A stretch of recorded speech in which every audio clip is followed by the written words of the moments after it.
Another diplomatic protest has been lodged against China, this time by the chair of the National Task Force on the West Philippine Sea over a maritime encounter last week between AFP forces on a resupply mission to Ayungin Shoal and the Chinese Coast Guard and militia forces. Details on the latest diplomatic challenge against Chinese intrusion in Philippine waters, plus a move to beef up the nation's naval hardware with a deal to acquire offshore patrol vehicles in this Bea Bernardo report. The Philippines filed another protest against China. This is after the Chinese Coast Guard sent a radio challenge and shadowed the personnel of the armed forces of the Philippines during a resupply mission at Ayungin Shoal. The incident happened from June 20 to 22. Although the mission was not easy because of the challenges by the Chinese ships, the AFP Western Command reported that they successfully delivered fresh supplies to the troops assigned at BRP Sierra Madre, which serves as the Philippines outpost in Ayungin.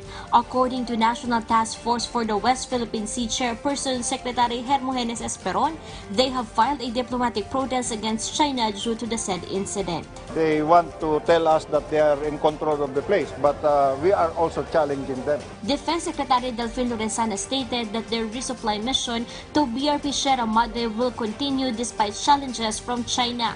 The Secretary reiterated he has long told Chinese ambassador to the Philippines, Wang Shilian, that they cannot stop the repair of BRP Sierra Madre, even their delivery of supply to the soldiers. He also reminded the Chinese government that the PRP Sierra Madre is an active warship of the Philippines. So if they do something against it, it will trigger the MDT.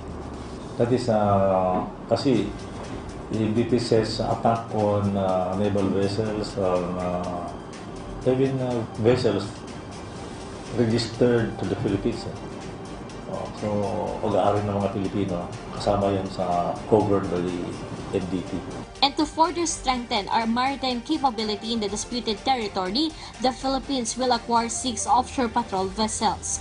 Yesterday, Lorenzana and Hyundai Heavy Industries of South Korea signed a contract for 30 billion pesos for the acquisition of the OPVs. Hyundai also made the Philippine Navy's BRP Jose Rizal, BRP Antonio Luna, and the corvette ships. Lorenzana explained they signed the OPV contract immediately so it would not be delayed to the next administration, where retired AFP Chief of Staff General Jose Faustino will serve as DND officer in charge.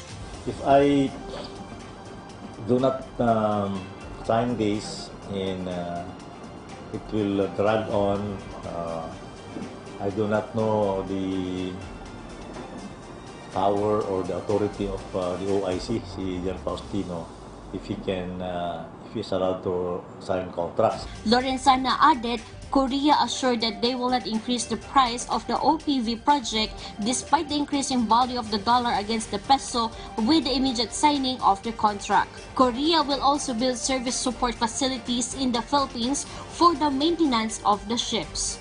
Bea Bernardo for The Nation.